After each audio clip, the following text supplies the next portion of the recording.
ఒక లేడీ వచ్చారండి, 49 ఇయర్స్ ఉంటుంది ఏజ్. ఒక స్ట్రేంజ్ కంప్లైంట్.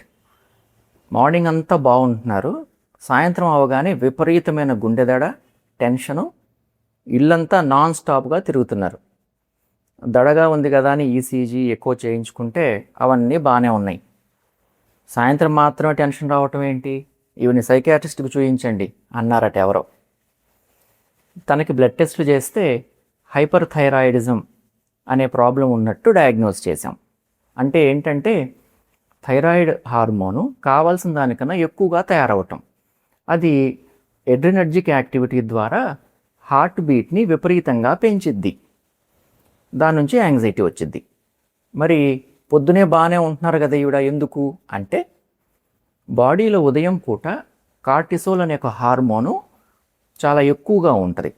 అది థైరాయిడ్ ఎఫెక్ట్స్ని అపోజ్ చేసి బ్యాలెన్స్ చేయటం వల్ల ఈ పేషెంట్ పొద్దున పూట బాగుంటున్నారు. సాయంత్రం అయ్యే కొద్దీ కార్టిసోల్ లెవెల్స్ బాడీలో తగ్గిపోతాయి. ఇంకా థైరాయిడ్కి ఎదురు చెప్పేవాళ్ళు ఎవరు లేరుగా. సో అది హార్ట్ బీట్ని విపరీతంగా పెంచుతుంది. థైరాయిడ్ లెవెల్స్ని తగ్గించే మెడిసిన్స్, యాంగ్జైటీ మెడిసిన్స్ ఇచ్చాం. Patient is recovering. యాంగ్జైటీ ఉన్నంత మాత్రాన అందరికీ సైకియాట్రిక్ ప్రాబ్లం ఉండాలని లేదండి. ఈ పేషెంట్ ఒక ఎగ్జాంపుల్. అలానే బాడీలో బ్లడ్ పర్సెంట్ బాగా తగ్గినా, షుగర్ డౌన్ అయినా, స్టెరాయిడ్ ట్యాబ్లెట్స్ ఎక్కువ రోజులు వాడినా, వైరల్ ఫీవర్స్ తర్వాత కూడా యాంగ్జైటీ వచ్చే అవకాశం ఉంది. మీ డాక్టర్ని సంప్రదించండి.